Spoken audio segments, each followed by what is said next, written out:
Hello আমার প্রিয় technician ভাই ও বন্ধুরা, সবাই কেমন আছেন? যে যেখান থেকে ভিডিওটি দেখছেন আশা করি সবাই ভালো আছেন। বন্ধুরা, আপনারা দেখছেন এসবি মোবাইল রিপেয়ার, সাথে আছি আমি জিএসএম সঞ্জয় বিশ্বাস।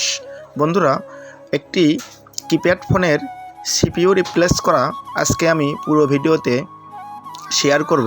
মনোযোগ সহকারে ভিডিওটি দেখলে আপনাদের বিশেষ একটি ধারণা আসবে কিপ্যাড ফোনের সিপিইউ রিপ্লেস করা। তো বন্ধুরা, আমি একটি পুরাতন বোর্ড থেকে সিপিইউটি সংগ্রহ করেছি। তো এই কিপ্যাড ফোনের নতুন সিপিইউ কিনতে গেলে অনেকটা খরচ হয়ে যায়। তো এই জন্য আমি পুরাতন একটি বোর্ড থেকে সিপিইউটি তুলে নিয়েছি। তো সিপিইউটি তুলে নেওয়ার আগে এখানে কিছু কাজ আছে, যেমন সিপিইউটি ক্লিন করা এবং সিপিইউটি রিবলিং করা। পুরো প্রসেসটি আমি দেখাবো এবং আপনাদের আমি খোলামেলা আলাপ করব। তো বন্ধুরা, দেখতে পাচ্ছেন আমি সিপিইউটি বোর্ড থেকে তুলে নেওয়ার পরে একটু ক্লিন করে নিলাম। তো ক্লিন করে নেওয়ার পরে এইবারে সিপিইউটি আমি রিবলিং করব। রিবলিং করে তারপরে সিপিইউটি কি সিস্টেমে আমি বোর্ডের সাথে কানেক্ট করি এবং সেটটি পুরো রান হয় কি না সেই বিষয়গুলি পুরো ভিডিওতে আলোচনা করব। তো বন্ধুরা, সাথেই থাকুন, দেখতে থাকুন পুরো কাজের প্রসেসটি। তো আমি রিবলিং করার জন্য রিবলিং প্লেটে কানেক্ট করে আমি এখানে বল পেস্ট দিয়ে, দেখতে পাচ্ছেন চার সাইডে পুরা যেই সম্পূর্ণ পয়েন্টগুলো বল পেস্ট দিয়ে ভরাট করে নিচ্ছি আমি।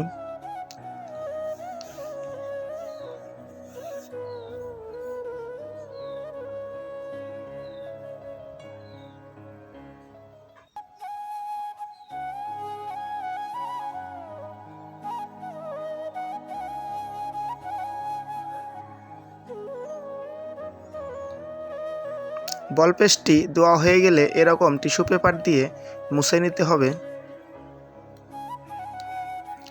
যাতে করে বাড়তি রাঙগুলো বল পেস্টের উপরে না থাকে। তো বন্ধুরা, দেখতে পাচ্ছেন আমি টুইজার দিয়ে ধরে হিট দিচ্ছি। খুবই সুন্দরভাবে অল্পতেই বলটি সম্পূর্ণ আইসির সাথে কানেক্ট হয়ে যাচ্ছে।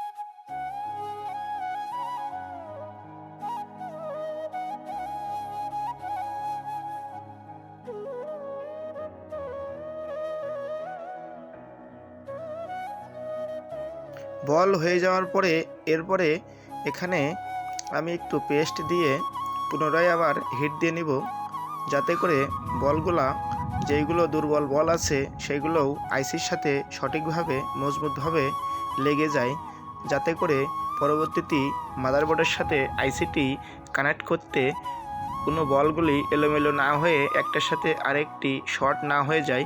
সেই জন্য আমি পরবর্তীতে আবার পেস্ট দিয়ে হিট দিয়ে নিচ্ছি।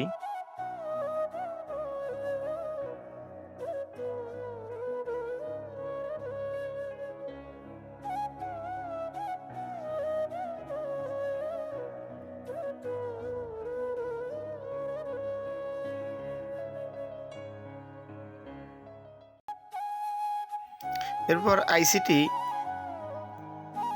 বল প্লেট থেকে উঠে আরেকবার হিট দেব। এবার আমি বোর্ডটি ক্লিন করব। মাদারবোর্ডটি ক্লিন করার জন্য আমি সোল্ডার উইক ব্যবহার করছি।